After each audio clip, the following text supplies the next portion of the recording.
Good morning, students. Today's topic is the February Revolution in Petrograd. Already हम लोग discussion करते आ रहे हैं रशियन रिवॉल्यूशन के संदर्भ में और आगे इसको कंटिन्यू करने जा रहे हैं ताकि आपका कंसेप्ट क्लियर हो सके. Why the February revolution in Petrograd क्यों हुआ? स्टेट क्वेश्चन, 5 मार्क्स का क्वेश्चन. आखिर क्या कारण था? How many reasons are related to the February revolution in Petrograd.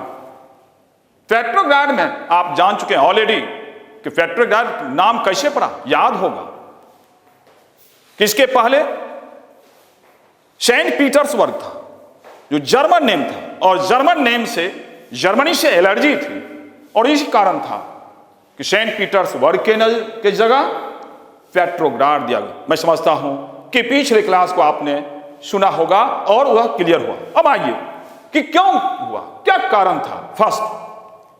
First देखें कि 1917 में कौन सी स्थिति थी, वहां का कंडीशन क्या था. फरवरी मंथ था, कंडीशन वर्स्ट था, लोगों का लाइफ जो था वह सर्वाइवल कंडीशन जो वर्स्ट हो चुका था. आखिर क्या कारण था, क्यों? अगर वहां के बसाव को देखें, जो लोग रह रहे थे, तो एक लग रहा था कि एक सोची समझी सोच के तहत जो सोसाइटी का बनावट है उसको रखा गया है. नेवा नदी थी, उस नेवा नदी के राइट हैंड साइड जो वर्किंग क्लास था वह रह रहे थे और उसी साइड फैक्ट्री एंड इंडस्ट्री भी था. Second side it means left side अगर आप देखें तो जो फैशनेबल थे, जो सोसाइटी के अपर सेक्शन थे, उन लोगों का था. जो ड्यूमा थी उनकी संस्था, उसमें जो मीटिंग होती थी वह भी उस साइड था. यही स्थिति थी. तो एक तरफ हम देखते हैं कि जो सोशल स्ट्रक्चर था वह बटा हुआ था और वह बटा हुआ था अमीरी और गरीबी के आधार पर, फैशनेबल और वर्किंग क्लास पर. सेकेंड जो वहां कंडीशन था, जो लोगों को फूड मटेरियल था वह भी इजीली अवेलेबल नहीं था. वह क्यों नहीं था, क्या कारण था, ऐसी कौन सी घटनाएं घटी? तो नेचुरल डिजास्टर, प्राकृतिक विपदा के कारण एक तरफ कोहरा, कुहासा, ओलावृष्टि, डिफरेंट टाइप ऑफ प्रॉब्लम वह क्रिएट हो रहा था. रिजल्ट क्या हुआ? जो फूड ग्रेन्स थे उसकी प्रोडक्टिविटी जो है, उसकी उत्पादकता जो है उसमें कमी आई और परिणाम जो वर्किंग क्लास है उस वर्किंग क्लास को जो इजीली उसको फूड मटेरियल अवेलेबल होनी चाहिए वह अवेलेबल नहीं हुआ. एक तरफ ये घटनाएं हुई. और थर्ड, अब इस सिलसिला हम देख सकते हैं कि जो बसाव था वह किस तरह का था, अमीरी और गरीबी के आधार पर बटे हुए थे. सेकेंड, फूड मटेरियल्स का अभाव हो गया. एंड थर्ड, ऐसी परिस्थिति में भी जो जार थे, जो राजा थे, वो क्या चाह रहे थे कि जो इलेक्टेड बॉडी है उसको हम समाप्त कर दें, उसको हम डिसमिस कर दें. जो कभी भी जो पार्लियामेंट्री मेंबर है वह नहीं चाह रहा था कि जो इलेक्टेड बॉडी है वह समाप्त हो. अब कहीं न कहीं इस बातों को लेके अब वहां के जो इंटेलेक्चुअल और जो वर्किंग क्लास था उसमें रिएक्शन होना शुरू हुआ. मैं समझता हूं कि इसमें कोई कंफ्यूजन नहीं होगा. फर्स्ट स्टैंडर्ड ऑब्जेक्ट टॉपिक ये. सेकेंड, अब देखें जब रिएक्शन शुरू हुआ तो 22 फरवरी की घटना है. वह कौन सी घटना है कि 22 फरवरी को एक फैक्ट्री के में लॉकआउट कर दिया गया, तालाबंदी कर दी गई. परिणाम क्या हुआ? एक तो वर्कर्स स्वतः रिएक्शन में था, प्रतिक्रियाएं में थी और परिणाम क्या हुआ कि 50 फैक्ट्रीज वर्कर्स, 50 उद्योग के जो श्रमिक थे उन्होंने स्ट्राइक कर दिया. अब स्ट्राइक जिसमें से, अब गौर करने की बात है, अब गौर करें, यहां एक क्वेश्चन भी आएगा कि जिसमें से जो बहुत सारे इंडस्ट्री थे वहां के वीमेन सेक्शन वह उसका लीडरशिप करती. फॉर एग्जाम्पल मार्फा वेशलिस, मार्फा अकेली थी, मैं थोड़ा सा हट के जा रहा हूं, और अकेली वह नेतृत्व कर रही थी, पुरुषों से आगे बढ़ के नेतृत्व कर रही थी, लीडरशिप कर रही थी. और मार्फा के कारण अब जो मेल मेंबर थे वह भी उसके पीछे चल पड़ा. कई सारे उद्योग जो है बंद हो, ब्रेड दिया गया, फोरमैन उनको कहा गया इंडस्ट्रीज को कि स्थितियां भयावह है, तो कहा ठीक है ब्रेड बंटवा दो।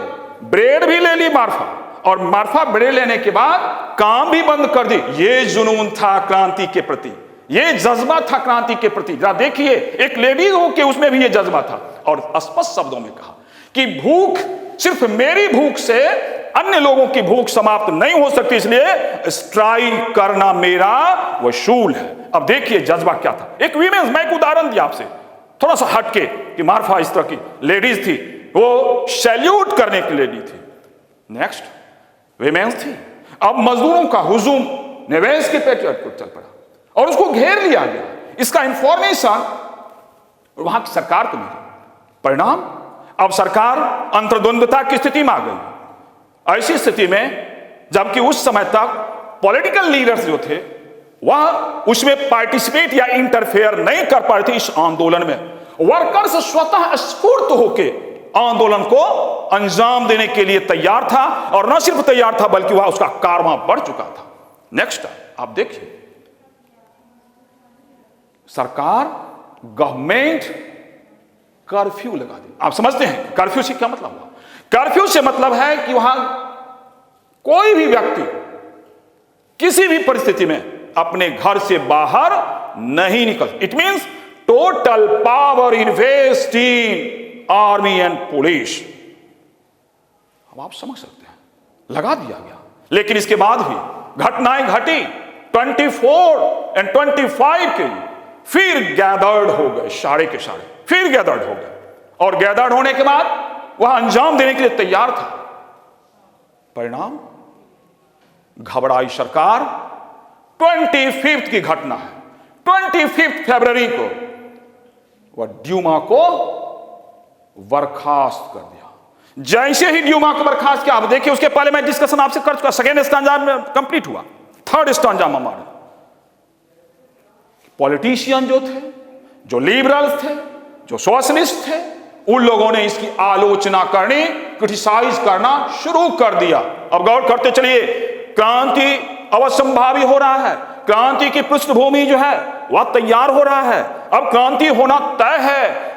पॉलिटिशियन इन्वॉल्व हुई, उसकी आलोचना हुई। उन आलोचनाओं के बाद 26 की घटना है, 26 फरवरी, जो फैशनेबल सोसाइटी के लोग थे, इट मींस कि left side of Neva river जो बसे हुए थे, वहां उन लोगों का जमावड़ा होना शुरू हो गया।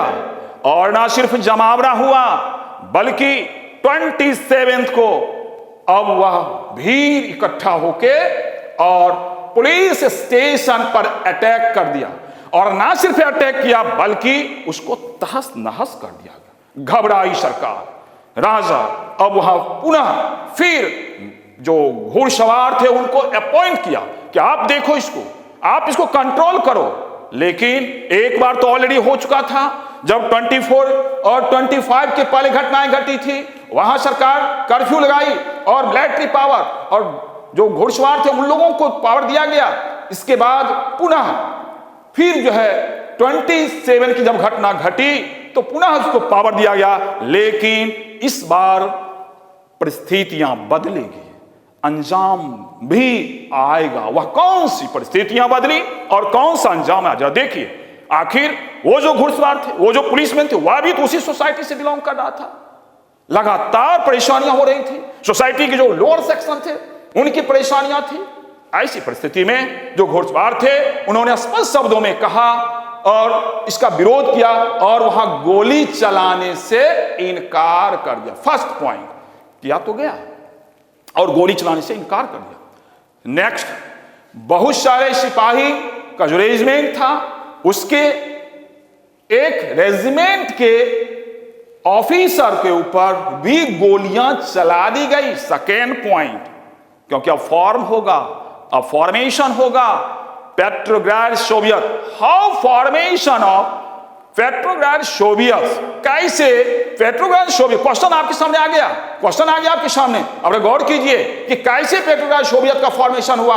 अब आप देखिए घटना 25 से ले चल सकते हैं 25 फरवरी को एट फर्स्ट ड्यूमा को सस्पेंड किया गया। सेकेंड कि फिर 26 को गैदर्ड हुए पीपुल्स वर्कर्स एंड 27 को अटैक किया गया, उसके अगेंस्ट में कर्फ्यू लगा और फिर घुड़सवारों को अपॉइंट किया, लेकिन घुड़सवार जो थे, पुलिसमैन जो थे, वह डिनाई किया गोली चलाने से। First point. सेकेंड पॉइंट, अपने ही एक ऑफिसर के ऊपर गोली चला दी गई, रेजिमेंट के ऑफिसर के ऊपर। थर्ड, तीन, दूसरी जो रेजिमेंट थे वहां विद्रोह हो गया, रिवोल्ट कर गया, और रिवोल्ट करके वह जाके वह सिपाही मजदूर से मिला और दोनों मिलके सोवियत का फॉर्मेशन किया। इट मींस काउंसिल, परिषद, संघ का फॉर्मेशन किया। अब संघ का फॉर्मेशन हुआ। संघ के फॉर्मेशन के बाद फिर वहां पर यह तय हुआ कि जो ड्यूमा का मीटिंग सेंटर है वहीं पर हम लोग मिलें, और वहीं मिले, और मिलने के बाद पेट्रोग्राड सोवियत का फॉर्मेशन हुआ। आंसर आपका कंप्लीट हुआ। इस पूरे स्टांजा को आप कि how formation of Petrograd Soviet, तो 25 से लेके चलेंगे 26 घटना, 27 घटना, और जो घुड़सवार के द्वारा स्टेप उठाया गया उन तीनों कारण को देते हुए, और सोवियत का फॉर्मेशन, एंड फाइनली जो ड्यूमा का जहां मीटिंग होती थी वहीं पर मीटिंग करके, और एट फर्स्ट पेट्रोग्राड सोवियत का फॉर्मेशन हुआ। एंड लास्ट, अब जो रिप्रेजेंटेटिव थे, जो इसके प्रतिनिधि थे, वो अब जार की ओर बढ़ा अपनी प्रतिवेदन देने के लिए।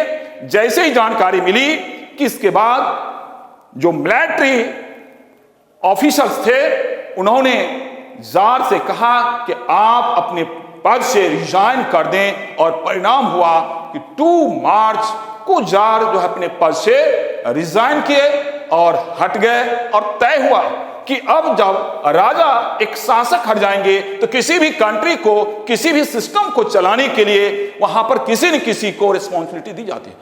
ऐसी ही परिस्थिति में एक वहां पर प्रोविजनल गवर्नमेंट, इंटरिम गवर्नमेंट का फॉर्मेशन हुआ, और यह भी तय हुआ कि जो इंटरिम गवर्नमेंट है वह जो आने वाले दिनों भविष्य में जो भी डिसीजन होगा वो कौन लेंगे, तो इस संदर्भ में कॉन्स्टिट्यूशनल असेंबली, संवैधानिक सभा के द्वारा, अब संवैधानिक सभा के मेंबर कौन होंगे, तो वह इलेक्टेड होगा। मैं समझता हूं कि इस तरह से जार का पतन हुआ, कि कैसे डाउनफॉल जार का हुआ, तो मैं यहां तक कंप्लीट किया। 1 टॉपिक आपका कंप्लीट हो रहा है। देन अब नेक्स्ट टॉपिक पर हम आते हैं कि आखिर फरवरी में क्रांति हुई, और क्रांति का परिणाम था कि 2 मार्च को, अब आप देख सकते हैं कि every next day a delegation went to see the Tsar. Military commanders advised him to abdicate. He followed their advice and abdicated on 2 March. आप देख सकते हैं अंडरलाइन क्या हुआ है, वेरी वेरी इंपॉर्टेंट जो है ये जहां भी है वो देख सकते हैं कि Soviet leaders and Duma leaders form a provisional government to run the country. इसी आधार पर वहां पर प्रोविजनल गवर्नमेंट की स्थापना होती है, और उसके लिए प्रोविजन क्या है मैं इस पर जिक्र किया आपसे, दैट्स ऑल। नेक्स्ट, अब आप आइए कि आफ्टर फरवरी के बाद क्या होता है, कौन सी घटनाएं आप जान चुके हैं कि गवर्नमेंट का फॉर्मेशन हो चुका है, केरेंस्की के नेतृत्व में जो है ये नेतृत्व हो चुका है। अब उसके बाद आर्मी ऑफिशियल्स उसमें कौन थे, वो गवर्नमेंट जो थी, जो इंटरिम गवर्नमेंट थे, जो प्रोविजनल गवर्नमेंट थे, उसमें आर्मी ऑफिशियल्स, उसमें लैंडलॉर्ड एंड इंडस्ट्रियलिस्ट थे। अब ये तीनों सभी के सभी सोसाइटी के अपर सेक्शन थे, लेकिन उसी जगह जो लिबरल्स थे, जो सोशलिस्ट थे, वो क्या चाह रहे थे, वो चाह रहे थे कि इलेक्शन हो, और इलेक्शन के आधार पर फिर सिस्टम जो है वह चले, जबकि वह स्पीच पर या ऑर्गेनाइजेशन के फॉर्मेशन पर किसी तरह का कोई बैन नहीं रहा, उसको हटा लिया गया। लेकिन इसके बाद भी एक इलेक्टेड गवर्नमेंट की जो परिकल्पना थी वह अब बार बार आना शुरू कर दिया, चाहे वह सोशलिस्टिक आइडियोलॉजी वाले हो, चाहे वह लिबरल्स हो, ये सभी चाह रहे हैं कि कैसे एक अच्छी सरकार बने, जिससे कि सोसाइटी के जो सफरर क्लास हैं उनको भी, जो सोसाइटी के अंतिम पायदान पर रहने वाले इंसान हैं उनको भी समानता के आधार पर उसको अवसर मिल सके। ये समाजवादी विचारधाराएं थी और इसके लिए वह शख्स आए, और वह शख्स कौन थे?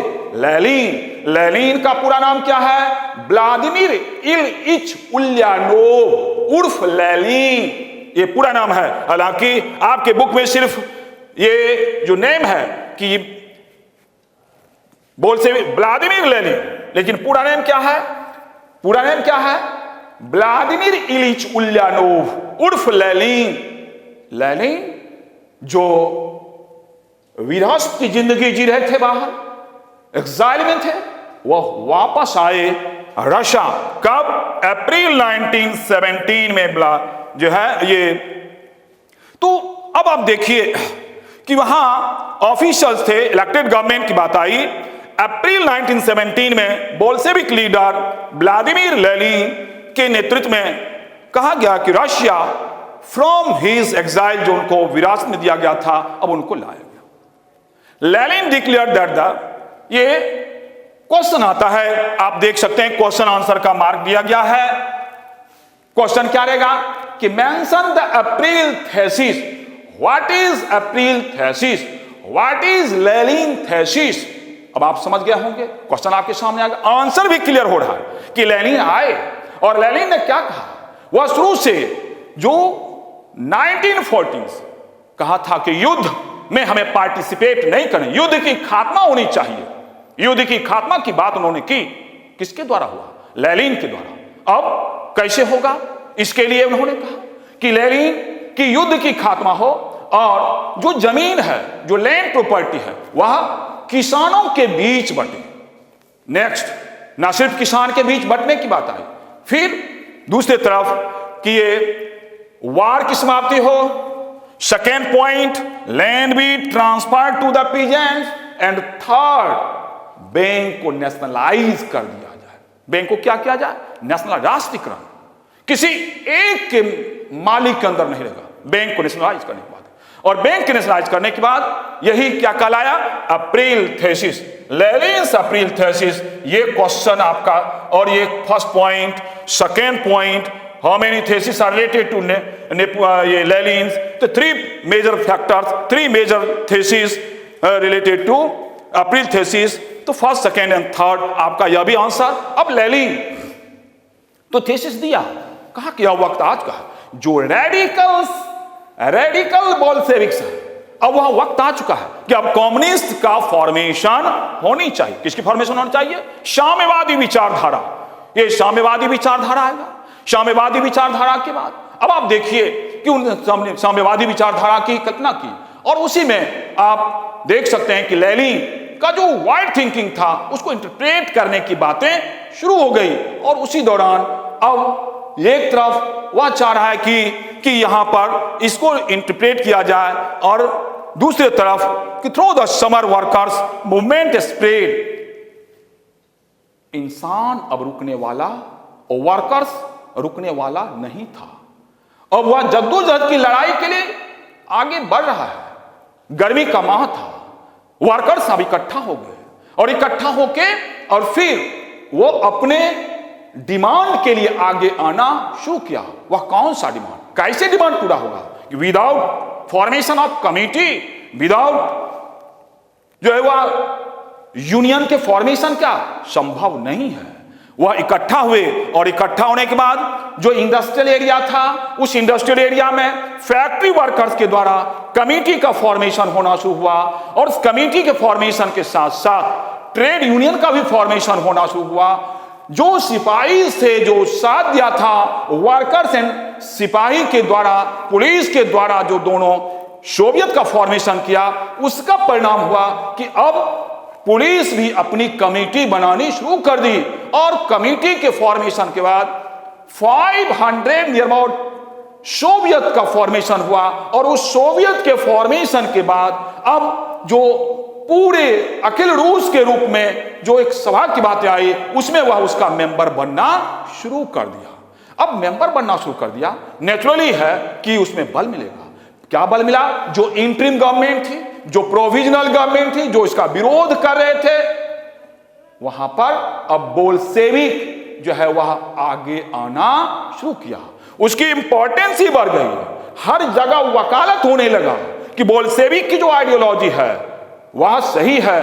आप गौर सकते हैं, कुछ क्षण के लिए यह विश्वास नहीं हो रहा था। जिस समय लेनिन अपना थीसिस दिया, उस थीसिस के अगेंस्ट में अगर आप देखें तो जो सोशलिस्ट आइडियोलॉजी के थे उन्हें यह समझ में बात नहीं आ रही थी कि आखिर यह जो 3 पॉइंट्स दिए हैं कि ये वार जो है वह समाप्त किया जाए, जमीन जो है वह किसानों के बीच बांट दी जाए और बैंक का नेशनलाइज कर दिया जाए, यह विश्वास नहीं हो रहा था। और इसी आधार पर कुछ लीडर्स का था कि नहीं, तत्काल जो है वह सोशलिस्टिक जो रिवॉल्यूशन है, समाजवादी जो क्रांति है, उसको हम मेंटेन नहीं कर सकते हैं, इसीलिए प्रोविजनल गवर्नमेंट ही बनी रहनी चाहिए। लेकिन ये समर का जो है समर में जो है वर्कर्स मूवमेंट की शुरुआत हुई। अब पूरे समाजवादी विचारधारा को झकझोर दिया और झकझोरने के बाद यूनाइट होके डिफरेंट कमिटीज फॉर्मेशन हुआ और रशिया के साथ उसके अब वह ऑल रशिया का जो है असेंबली का फॉर्मेशन, उसमें वो सपोर्ट करा चुकी है।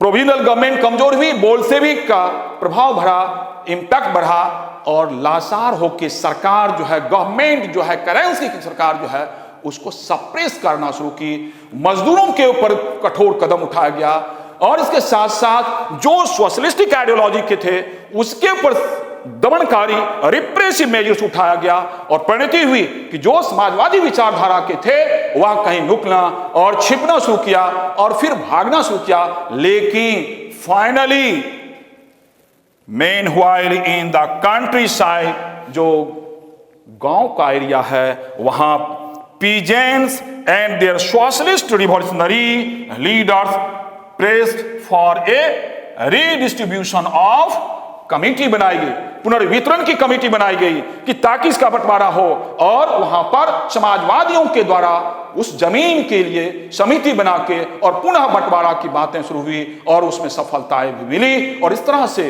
वर्कर्स के द्वारा ही ये क्रांति और आंदोलन की खात्मा होती है। कई क्वेश्चन आपके सामने मैं रोज रेज किया और आपको फाइनली कि अप्रैल थीसिस क्या है, लेनिन थीसिस क्या है, ड्यूमा क्या है, डिफरेंट जो है क्वेश्चन। तो इस तरह से आपका यह टॉपिक कंप्लीट होता है। Thank you.